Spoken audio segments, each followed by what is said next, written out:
Good morning সবাইকে। আমাদের channel Hyderabad with অনুরাজে আপনাদের সকলকে স্বাগত জানাই।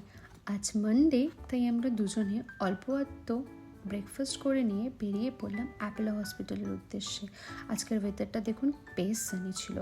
হায়দ্রাবাদের সমস্ত রাস্তাগুলির মধ্যে এই রাস্তাটি আমাদের দুজনেরই ভীষণ প্রিয়। আর আপনারাও হয়তো সকলে ছোটোবেলায় দাক্ষিণাত্যের মালভূমি সম্পর্কে অল্প বিস্তর পড়েছেন। আজ আমরা যে রাস্তাটা দিয়ে যাচ্ছি সেটি কিছুটা তার অনুভব দেয়। শোনা যায় আজ থেকে প্রায় 15-20 বছর আগে হায়দ্রাবাদের ম্যাক্সিমাম পার্টে মালভূমি ছিল, যেগুলি এখন কেটে কেটে ডেভেলপমেন্ট হয়েছে। দেখুন, দেখতে দেখতে আমরাও পৌঁছে গেলাম অ্যাপোলো হসপিটালে। আর আজ আমরা এসেছি বাবার কিছু রিপোর্ট কনসালটেশনের জন্য। আর এই যে অ্যাপোলো হসপিটালটি রয়েছে বিশাল জায়গা জুড়ে এবং খুব যত্ন করে সাজানো। এখানে শুধু ইন্ডিয়ান নয়, বিভিন্ন ফরেনাররাও আসে ট্রিটমেন্টের জন্য। And the famous film artist Rajinikanth স্যারও এখানে আসেন চিকিৎসার জন্য।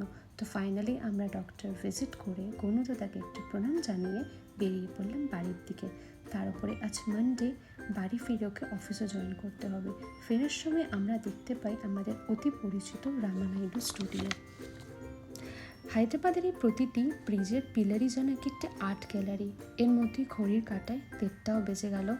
আর আমরা আমাদের হাজব্যান্ডের একটি প্রিয় পাঞ্জাবি খাবার দোকান সর্দারজির কাছ থেকে আমাদের লাঞ্চটি কিনে নিয়ে বাড়ি ফিরলাম। তো চলুন দেখে নিই আজকে আমাদের লাঞ্চে কী ছিল। গরম গরম আলু কুলচা ও তার সাথে ছোলে ডাল মাখানি। দুপুরের লাঞ্চ দুজনে কমপ্লিট করে নিয়ে ওর কাজগুলি কমপ্লিট করে বেরোলাম একটি বন্ধুর ফ্ল্যাটের সন্ধানে সন্ধ্যে 6টা নাগাদ।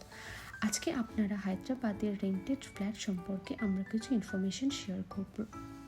আমরা এসেছি 1 BHK ফুল ফার্নিশ ফ্ল্যাটের সন্ধানে। এখানে সাধারণত 2 ধরনের ফ্ল্যাট আপনারা পেয়ে যাবেন, যার মধ্যে একটি সেমি ফার্নিশড আর একটি ফুল ফার্নিশড।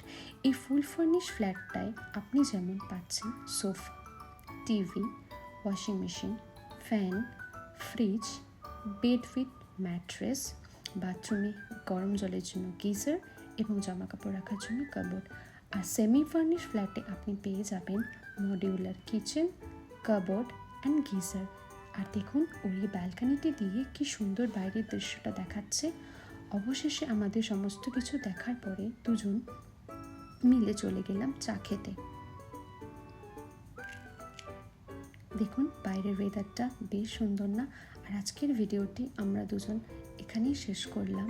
তো আপনারা যদি হায়দ্রাবাদ সম্পর্কিত আরও এরকম ইনফরমেটিভ ভিডিও দেখতে চান তো প্লিজ আমাদের চ্যানেলটিকে সাবস্ক্রাইব করে দেবেন ও ভালো লাগলে একটি লাইক করে দেবেন। আজকের জন্য টাটা।